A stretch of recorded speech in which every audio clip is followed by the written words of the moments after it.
All right, so next up we have a chart that requires you to use all of the cost formulas. And so you're given total cost for several different levels of output. You can take from this total cost what the fixed cost is, because at 0 units of output, whatever cost you have would be fixed costs. So all you have to do then is take that number and transfer it to here.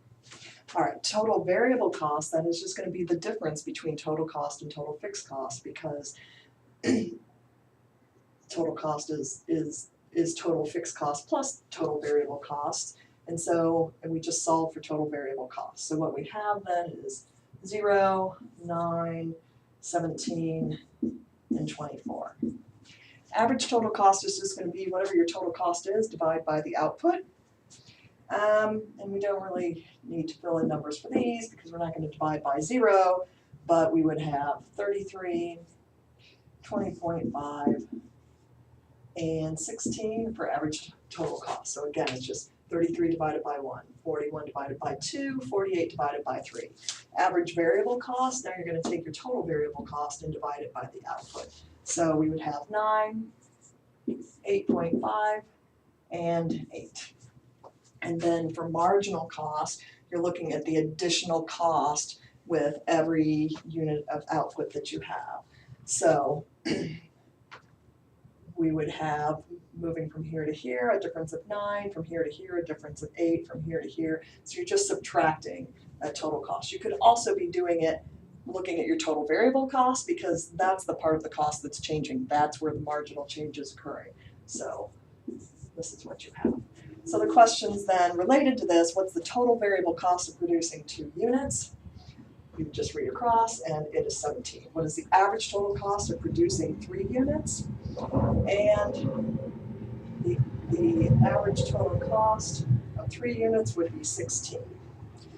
All right, I will come back to the marginal product, average product curves and talk about that.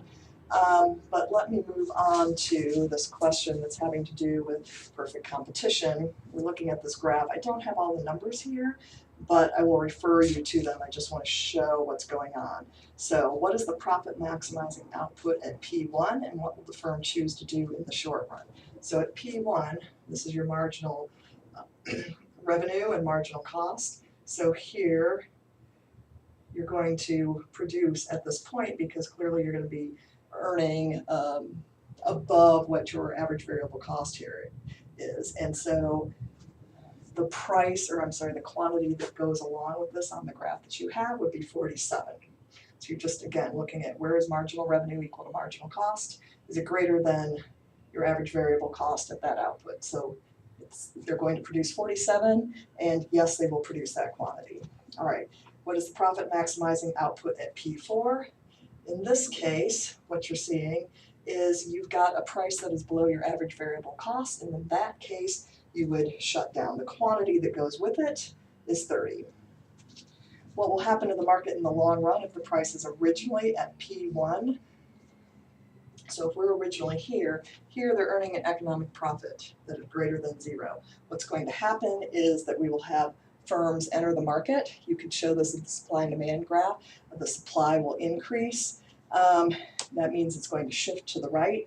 This brings down the market price, and as that market price goes down, that's going to bring down the price here that the firms are going to earn for their good. And that's going to keep on happening until we get to P2, where we're at the minimum or average total cost curve.